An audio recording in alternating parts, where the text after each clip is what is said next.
All right, ready to dive in. Today, we're looking at astaxanthin. Ooh, Astaxanthin. It's getting a lot of attention for its potential to help us live Longer. and healthier. Right. Exactly. Longer and healthier lives. We got a couple of interesting sources for this deep dive. Oh, yeah. Yeah, we've got a YouTube video, Wellness Messiah with Ramon. You've probably seen him. I have. Yeah, he's always got good stuff. He does. And we've also got a little snippet from a podcast interview with Dave. Dave. Okay. Yeah, he's a leading expert in astaxanthin. Okay, so two different perspectives. Exactly. Back Which on. is great because it gives us a broader view, and this is interesting. What is? Astaxanthin is actually what gives salmon and flamingos their pink color. Oh, wow. That's a good fact. Right. So let's get into the science a little bit. Okay. What makes this stuff so special? Why are people so excited about it? Well, there was a study done in 2024 by the ITP. The intervention testing program? Yeah, they're considered the gold standard when it comes to longevity research. And they found that astaxanthin actually increased the lifespan of male mice by 12%. 12%. Wow. Yeah, that's the most impressive result they've seen for any natural supplement. That is significant. And I think even more impressive is that this study was replicated in 3 different labs. Oh, wow. So they really Right. wanted to make sure. Exactly. They wanted to be sure. So what's the deal? How does this stuff work? Well, it's all about the antioxidant properties. Antioxidants. Okay, now those are the good guys, right? Right. They protect ourselves from damage. From those pesky free radicals. Exactly, free radicals. You can think of them as like little rust particles, you know? Oh, okay. They build up over time and contribute to aging and disease. So antioxidants like astaxanthin act as a kind of defense system Exactly. against all that damage. Right, but astaxanthin is, it's unique. Oh. Unlike a lot of antioxidants, which, they can only neutralize one free radical before they become inactive, Okay. astaxanthin can actually handle multiple hits. So it's more efficient. Way more efficient. It can Can offer. keep going for longer. Yeah, much longer protection. Exactly. Now, Ramon, in his video, he brought up an interesting point. Oh. He wondered if astaxanthin's powerful antioxidant activity Okay. might actually interfere with some of the benefits we get from exercise. Oh, that's an interesting point. Yeah, because after all, exercise does rely on some degree of that oxidative stress. Right, to trigger the adaptations. Exactly. So Anything. if you're neutralizing all the free radicals, could that affect how your body responds to exercise? Yeah, that's a good point. It's a possibility. And Ramon seemed to take it pretty seriously because he mentioned that he avoids taking astaxanthin before any really intense workouts, Interesting. just as a precaution. Yeah. Yeah, so the relationship between astaxanthin and exercise might be a little more complex than we originally thought. Definitely. We've still got a lot to learn. We do. But Dave actually had a counterpoint to that in his podcast interview. Oh, okay. He pointed out that salmon, those amazing swimmers, Yeah. they make those long journeys upstream. They consume really high levels of astaxanthin. Huh. I never thought about that. Right. So you wouldn't think Yeah, you wouldn't think. that if it was bad for exercise, They'd be- why are they so strong? Exactly. So it suggests that astaxanthin might even play a role in their endurance. That's fascinating. Is there any research about it, though? There is some, but it's a little mixed. Some studies show that it can actually improve muscle size and strength, Okay. but others suggest that it might reduce the conversion of testosterone to DHT. So more research is needed. Always more research.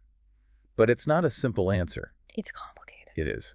So let's shift gears a little bit. Okay. Let's talk about astaxanthin's effects on the body. Right. Now, Ramon seems really interested in its potential to, boost brain health. I mean, who isn't interested in that? Right. Yeah. And it turns out astaxanthin can actually cross the blood-brain barrier, Oh, wow. which is pretty amazing because that's a protective shield. Right. Keeps a lot of things out. It does. So this means that astaxanthin can directly protect brain cells. And maybe even rejuvenate them? Potentially. And there's actually research to back this up. There is. Yeah, studies have shown that it can slow brain aging in mice and even improve their cognitive function. Oh, wow. Now, obviously, more research is needed, especially in humans. Of course. But these early findings are really encouraging. It is. It's really amazing. It's exciting. But brain health isn't the only area where astaxanthin has benefits. Oh, there's more. There is.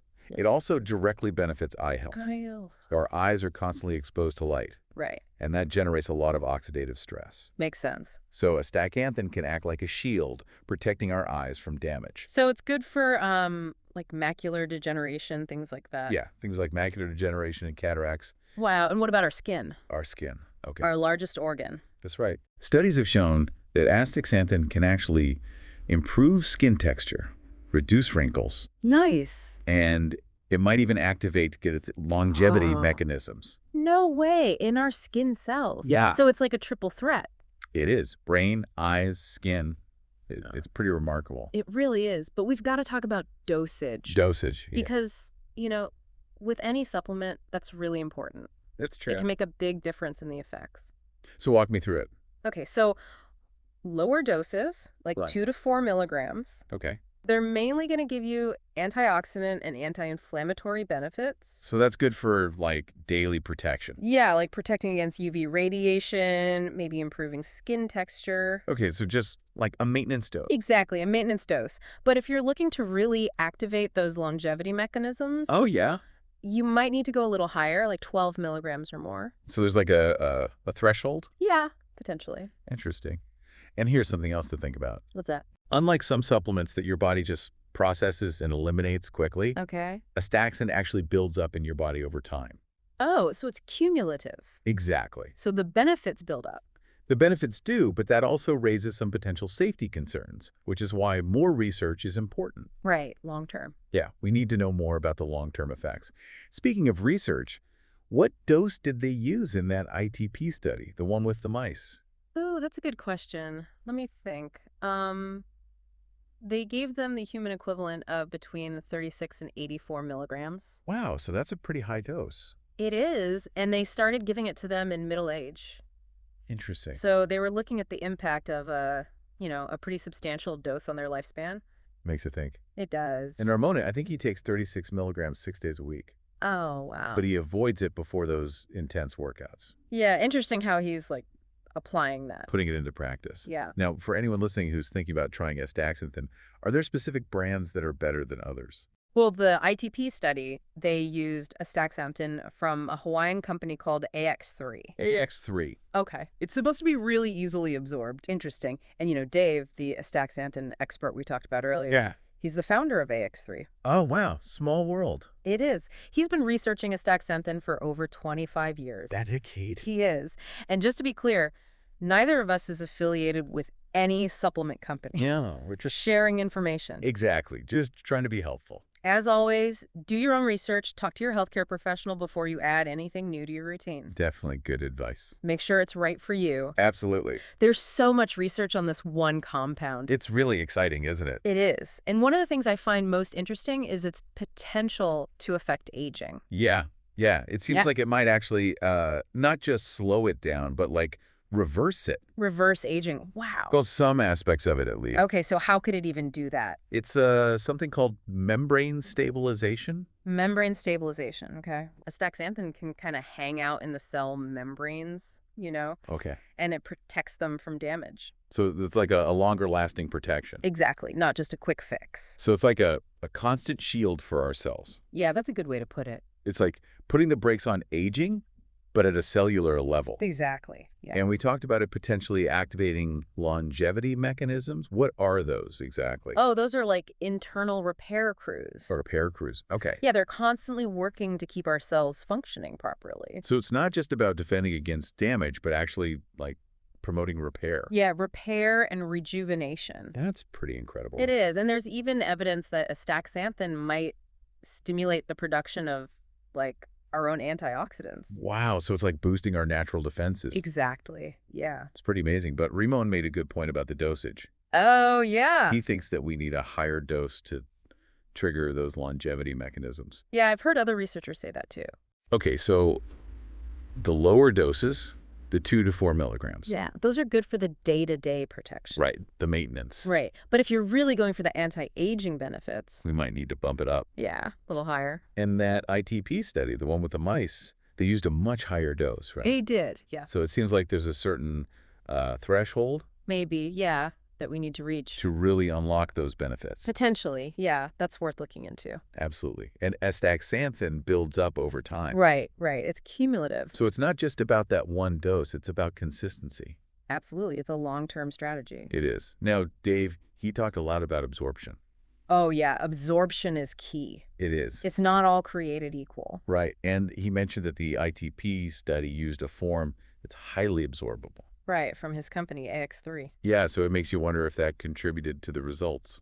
I mean, it's definitely possible. It is. The better the absorption, the more astaxanthin actually gets where it needs to go. So if you are thinking about taking it, you want to consider the absorption. Absolutely. And remember, astaxanthin is fat soluble. Oh, that's right. So take it with some healthy fats. Good tip. Good tip. Now, Riemann, he was a little hesitant about taking it before intense workouts. Yeah, he mentioned that. Yeah, because of the antioxidant properties. Right. It could potentially interfere with the oxidative stress. Exactly. That's needed for the exercise adaptations. Right. It's a bit of a balancing act. It is. We want the antioxidant benefits, Right. but we don't want to hinder our workouts. Exactly. And as we've said, the research is a bit mixed. Yeah, Some studies suggest that it can actually enhance muscle growth and strength, that's right. but others show it might reduce that conversion of testosterone to DHT. It's true. There are a lot of unknowns. Yeah, we need more research. You do. But, going back to the salmon, The salmon. they consume a lot of astaxanthin, Right. and they're incredible athletes. That's true. They are. So there was actually one study. It showed that astaxanthin could reduce inflammation and improve metabolic health in men who were obese when combined with exercise. Oh, interesting. So it might actually complement exercise. Yeah, it's more complex than we initially thought. It is, definitely. Now, what about testosterone? Remen had some concerns about DHT. Oh, yeah, the conversion. Yeah, that astaxanthin could potentially reduce it. Right. There have been some studies suggesting that. And as he pointed out, DHT plays a role in male pattern baldness. Right. So some men might welcome that.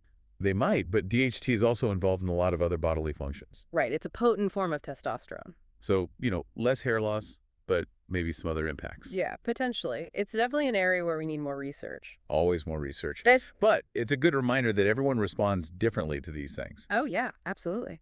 What works for one person may not work for another. For sure, it's all about individual genetics, lifestyle factors, your overall health. So personalized advice is key. Yes. Talk to your doctor. Talk to your doctor and make sure it's right for you. Absolutely.